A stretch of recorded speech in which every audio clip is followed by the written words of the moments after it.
So, hello, this is Jonathan Scott with My Life is a podcast. Today I'm testing out this Hangouts on air feature. Don't know how it's going to go. Instead of just having dead air for the test, I'm going to go ahead and talk about the UFC 206. The UFC 206 was supposed to be with Daniel Cormier and Anthony Johnson fighting for the light heavyweight championship. That is really the only relevant fight going on right now in that division with the absence of John Jones. It really sucks because with Cormier being out, I don't really know who Anthony Johnson is going to fight because, I mean, I don't think that there's another fighter out there that can give him a run for his money. And I also don't think that there's someone else that is worth the UFC investing millions of dollars in promoting for a potential return of John Jones this summer to be contending against. So I don't know. We're going to see how that plays out. Yeah, so far so good with this Google Hangouts. I really like it. I tried to use it yesterday actually, and it didn't end up working. So I want to try to get away from just doing the podcast on my SoundCloud account, because why not have a live feed going on as well? I don't mind all the mistakes and all the going on, as long as you don't. So they had Max Holloway and Anthony Pettis step in as the main event. Ballsy call by Dana White to not pull this off of the pay-per-view. I didn't buy it. I know a lot of people didn't, because I mean, without this light heavyweight title, it didn't look like that attractive of a card at first glance. Now, I will say that I went back and watched all of the fights in the main card, two of the fights from the prelims and one from the Fight Pass. And I got to tell you, with the absence of the light heavyweight fight, this was still a great card. Obviously, that was impossible to predict. I would have never guessed it. I am by no means, or any stretch of the imagination, an expert at all. But the experts that were in charge, they knew that they still had a quality card, and they kept it pay-per-view. I would have loved to have seen another light heavyweight fight just to try to get an idea or a sense of if this division has a future, a foreseeable future rather, in the UFC, or if we're going to be seeing mostly welterweight, featherweight, and middleweight fights for a while. With Max Holloway and Anthony Pettis, the fight went pretty much how I expected it to go. I think Anthony Pettis completely underestimated the level of this division. I feel like he was under the impression that because he was coming down from a weight class that he has been champion in, that he was just going to get down there and absolutely dominate it. And he had a rude awakening. You know, these guys can fight down there. They're technically sound, and the weight difference after the cut is not that big a difference from his former weight division, especially now with these new regulations that they're weighing in much earlier. You know, it was different when the honorary weigh-in was the real one, but now that they're weighing in so much earlier, and they have the ability to replenish their fluids, to get hydrated, to eat as much as possible before the fight. I mean, these guys are fighting 10, 15 pounds sometimes. More than what they weighed in at. And when you see them in open trainings, you can see how big they actually are compared to the weigh-in and to the weight that they're supposed to be fighting at. He broke his hand in the first round and apparently had to completely switch his strategies. But I don't think that he had a strategy to beat Holloway. It's just my opinion. Holloway's doing absolutely everything he can to promote himself. He's pulling the Conor McGregor card, like with, the golden tie. That was a pretty sick tie though. The golden tie and all of the hashtag with where's Aldo, this kind of shenanigans. Not a huge fan of that. But like Conor McGregor, he talks the talk, but he walks the walk. Also, this guy is vicious. I mean, he's fighting really well right now. Losing's not in his vocabulary, and obviously in the UFC, it's not like boxing. You can get caught. I mean, by so many different type of ways that no one stays undefeated. So there's no Floyd Mayweather situation ever going to happen in the UFC unless you get in, fight 3 fights, and decide to retire. So it's interesting how some of these fighters are trying to promote themselves now. I understand it. I get it. At the end of the day, it's still entertainment. And I really respect the level. I mean, you can talk all you want. I prefer it when it really is your personality, you know, like as a volleyball player. If I never initiate, but if someone makes one comment on the court, yeah, I'm talking crap for the rest of the game, you know. But that's just my personality. I'm a dick like that in that part of life, you know. But some of these guys, it just seems a little bit too generic, and it's clear that they're doing it just trying to push themselves and their brand, you know. But you know what? That's a sign of the time, and it's how it is these days, and it's not going to change, I don't think, especially not just because I'm complaining about it. So, what else do we have here? There's a reason I started with their fight, and not, you know, some of the fights that were not supposed to be on the undercard there. I think that for me, it's a little bit difficult to have this catch weight fight. Pettis didn't even make the weight in as your main event when you have Donald Cerrone in the list of fighters. That part really didn't make any sense to me. Give me 1 second here. Actually, trying to operate this. It's not really working. Is that me? Boom. There I am. See, you almost got me. Hold on. There. Reduce that. Boom. Yeah, I'm gonna like this program. I don't know the end result. I'll let you guys know if I'm happy with it or not. But so far, so good with the Google Hangouts. Wow, I'm really impressed. So if you have Cowboy Cerrone, why would you not make that your main event, especially against Matt Brown? Those guys are beasts, you know, and their fight lived up to the minor hype that it had. I don't think these guys are enemies. I think that they were both, you know, trying to promote the fight. I think the UFC and their marketing team there kind of made sure that everyone tried to do that a bit to still try and sell this as a pay-per-view fight. They didn't want to drop it down into a fight pass, which is what I would have done, which is probably why I'm not a multimillionaire. These guys know what they're doing. I mean, like I said, the card was still amazing, but it didn't change the fact that a lot of people felt the same way I did. People that this is a hobby and a passion, and we're not experts, you know. But we're the people that buy. We're the people that pay for this brand. We're the people that pay for pay-per-views. And to not have Cowboy Cerrone headline this with Matt Brown, I think was a kick in the junk for Cowboy, but he's a class act. I mean, it's interesting to me that there was nothing mentioned about that. That being said, I'm glad he came away with another win. I find it super interesting that he is being so successful at the welterweight. He's doing the exact opposite as Pettis. You know, he went up in weight and he is being extremely successful. I think it has a lot to do with nutrition. He doesn't have to cut weight anymore.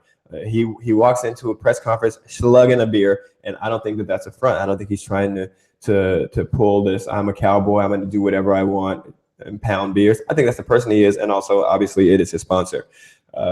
And I think it's great when you can be yourself, you can train like an animal. You don't have to, you maybe watch what you're eating, but not how much you're eating. If you're putting in quality food into your body, then it shouldn't matter. You shouldn't be trying to trick your body into cutting weight when it's just not human, because age catches up to you. Your liver catches up to you. Dehydration catches up to you. And these are things that a fighter like Donald Cerrone doesn't have to worry about anymore because he's fighting at a comfortable weight. We go now to Kelvin Gastelum. This guy will never make weight again. And I feel like he is in a situation in middleweight where he knows he has to stay there because he just doesn't have the height or the range. And I think he even highlighted this in this post-fight interview. He does not have the height or the range to fight in a heavier weight class. So what he's going to do, and I can guarantee this is going to continue to happen, he is never going to make weight again. He's going to stay in the middleweight division, and he's going to keep winning fights. He beat the crap out of Tim Kennedy. That was really strange to me. Tim Kennedy is such a baller. He's such a beast. He's been in the game for a while. And I really thought he was going to teach Gastelum a lesson about not making weight. And he started the fight by having Kelvin carry his weight along with Kennedy's weight around the entire octagon for 1.5 rounds. And because Gastelum is so comfortable at that weight that he came in, he was able to do it. His upper body didn't suffer with cardio. And because of that, he was able to pound the living snot out of Tim Kennedy. He was retreating. He was just trying to survive. At the end, he was just trying to survive. And with this whole thing about not having to cut weight, being healthier, being hydrated, it didn't even look like Gastelum was in a fight. And yet he beat Tim Kennedy, but he went 3 rounds. You go 3 rounds, you should look like you were in a fight, right? And he didn't. So reverse order, obviously. We're going to jump now to what for me was, we're at the end of December now. So for me, this is the fight of the year. It's the best fight that I have ever watched in the UFC. In the Conor McGregor era. I'm calling it now the Conor McGregor era because he's built the UFC into what it is right now, in my opinion. And in the Conor McGregor era, this has been the best fight that I've seen. It was absolutely ridiculous. Doo Ho Choi is an absolute rock star. He's a rock star in Korea. He is a rock star in the UFC. And he's a rock star in my eyes because this kid can absolute fight. The only problem, and one of the big reasons why he loses a fight to a guy like Cub Swanson, well, there's 2 reasons. The one I'll highlight now, though, is that Doo Ho walks and fights in a straight line. He's such a headhunter. He's so precise that when he is tracking his target, he is not thinking about eluding his target. He's going in a straight line, and this is just boxing 101. Don't do that. If you want to do that for 5 seconds to set something up and then shoot, that's fine. But against a fighter like Cub Swanson that can hit you from so many angles, it's just not wise. I mean, Doo Ho Choi if there was any question about this guy's chin, they have all been answered right now because Doo Ho Choi and Swanson were out on their feet, both of them, a couple of times in this fight, and they both managed to just keep going forward. Even when they were stunned and on their heels, it seems like they were able to knock each other back into reality because there was never a moment where it seemed that either of them was just going to give up, and that's what I really love to see. And that last onslaught by Swanson that finally staggered Doo Ho Choi to the point where he was able to get him to the ground, and just the barrage of punches that he put on his face was the first time that Doo Ho Choi looked like he was in a fight. That happened only in the last 30 seconds of the fight. What's going on here? People are absolutely surrounding my car right now. I don't like that at all. Anyway, so yeah, that I found that super interesting, and it was just a blessing to watch this fight. Again, it was my fight of the year, and I think that Dana White and the marketing team and these people that are in charge of the UFC, if they do not put these guys as the main event on the main card of one of these smaller UFC events, for example, we got Sacramento coming up here. These type of UFC events, a rematch between these 2 guys has to be the main event on the main card, because and it has to be soon. It has to be sooner than later. And the reason for that is because neither one of them are really household names. Doo Ho Choi is a household name in the Korean market because he's a rock star. I mean, they support in that country any sports figures that are successful. It doesn't have to be a sport that is popular there. You know, it just has to be one of their own that's popular in a sport. And he fits that. He fits that mold. And I think that if they can get the UFC to Korea, or even in one of these areas or towns that have large Korean populations. For example, I'm in Berlin. It would work perfectly here. It would be great in San Francisco. It would be sick even in Dallas, Texas, for example. Like, that is a pay-per-view for a smaller event that would rock. I mean, and it has to be now. It has to be now. It has to be within the next, I would say, half year, since neither one of them are household names, so that the fight is still relevant. And so that they don't, because now anyone that's going to go back, you have it on YouTube. You can get it now cheaper if you want to pay for it. Now everyone's going to know about these guys, and I think it's a great time to get people to invest and to pay for them to fight again on a main card. So hopefully that happens. Fight of the year. Swanson, I just want to highlight him a little bit before I get out of here and check out how this Google Hangout really worked, and if the quality is something that I like and I'm going to keep using. Cub Swanson is an absolute baller. He is the most creative fighter that I have seen in a long time. The only fighter for me in the UFC right now that is more creative than this man is John Jones, and John Jones ain't fighting right now. He's irrelevant. Hopefully, everything will go smoothly, and he'll be back in the summer as planned. I know he just did a grappling match last week, actually. What I didn't like, maybe this is just for being a ex-professional athlete, but you know, you watch things in interviews, and with John Jones, he kept tugging on his shoulder, tugging on his arm. I don't know. I think Henderson rocked him a little bit and was stronger, a lot stronger than he anticipated him being. Besides John Jones, Cub Swanson is the most creative man I've seen fighting in the UFC. What he is able to make a weapon, as I said, it's not the same as John Jones, who can use his shoulder as a weapon in a fight when he's tied up or when he's in the clinch. But he is able to just from so many different angles and with so many different tools land his target. And the difference between a guy like that, who I use the word creative because I think it's important to differentiate what is creative and what's being wild. You have guys like Eddie Alvarez, who won a title by being wild. You know, he Dos Anjos, he clocked him one time, realized that he was on his heels, and he had the cardio to just create this wild onslaught and win the title that way. This is not creativity. You know, this is power, cardio, and being wild. When you're creative, you are able to put together combinations that make sense in a creative way, or combinations that already exist that everyone knows, but you add something to the start and the finish of that combination. You throw in a one-armed on the ground high kick to the throat of Doo Ho Choi, and then keep it with the ability to do that and keep going forward. If you study movement at all, that is really difficult, and he's able to do that. You know, and this was one of the first interviews that I saw him do, and I couldn't help but think, you know, how he's so laid back and so boring when he's doing these interviews, because he just seems to be such a good guy, like a guy you want to have a beer with.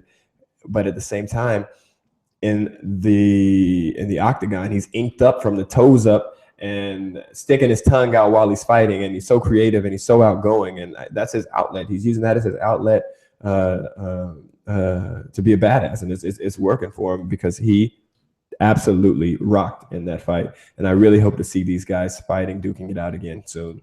As far as what I'm doing in MMA coming up, we have Battle of Berlin actually this weekend. I'm gonna get a press pass and head there tomorrow or Sunday actually, and we're gonna try to get Remy here in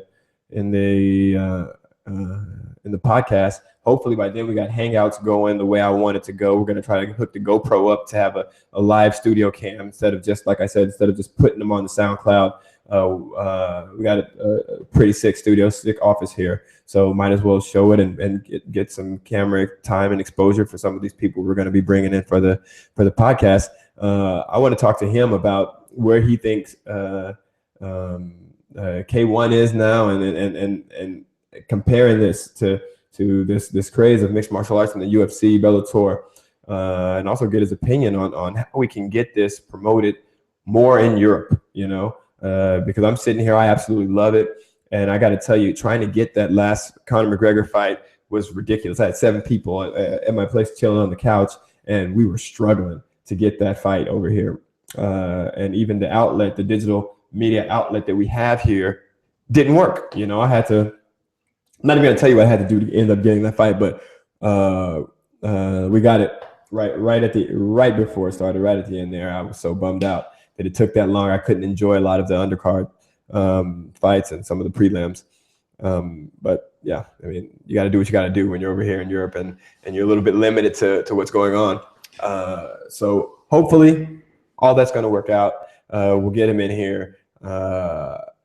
Yesterday we recorded, we were attempting this Google Hangouts. It didn't work, but yesterday we recorded a podcast interview. It's going to be strange when we upload it, how it's going to look. But with Kim Hill, U.S. national team volleyball player. She was the last World Championships MVP of Turkey last year. They won the league as well, and she's been the best outside hitter at the World Grand Prix.